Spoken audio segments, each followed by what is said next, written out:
Critical mother-in-law, how to make lemonade out of that lemon. I'm sure that you have asked yourself a million times, why me?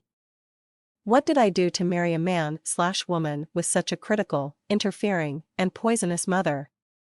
Unfortunately, I can't answer why fate dictated that you should have such a mother-in-law, but I can ask you another question that if you think about it, it will change the whole situation and your whole life. Research of survivors found that horrendous and tragic situations affect people in one of three ways: they break them, they simply survive it, it doesn't affect them, or it builds them and becomes a defining moment in their lives. Therefore, if you have such a mother-in-law, ask yourself, what can I do that my situation with my poisonous, insensitive, and etc. mother-in-law will help me build a better life? I don't mean to minimize the pain that you are subjected to by having such a mother-in-law. I am only suggesting that if you can't change her, because she is so sick, then don't just whine, grumble, and moan, but use this agonizing experience for something positive. For instance, you surely agree that being able to listen to criticism and not fall apart is an important and useful life skill. It will help you at work, when you are with friends, and even with a loving spouse.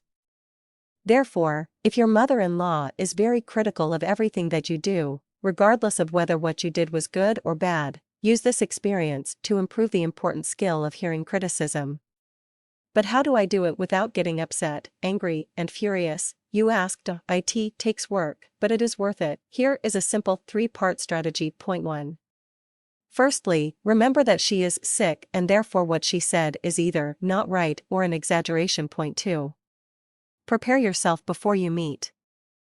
Before she comes over to your house, or you go to her house, tell yourself 2 things. 1. That no one is perfect. For instance, if she always comments on how dirty your house is and how it looks like a pigsty, don't fall for it.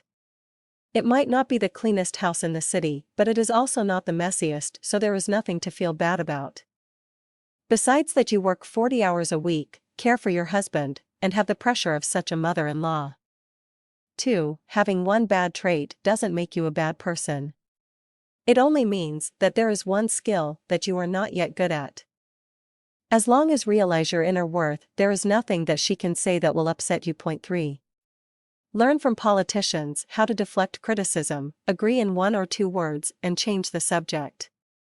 For instance, she says, "Why don't you stop being such a lazy bum and get a job already? You have been looking day and night for the past few months and you already feel horrible about it." Calmly and coldly answer back, "You're 100% right. And did you know that there is a PTA meeting next week and I don't know what the teacher is going to say about Johnny? You know that he, play a game with yourself. Count how many times she insults you and reward yourself with something if she reaches 5 or 10 insults in one meeting. But be serious about this and really go out to eat, to the movies, or whatever you promised yourself.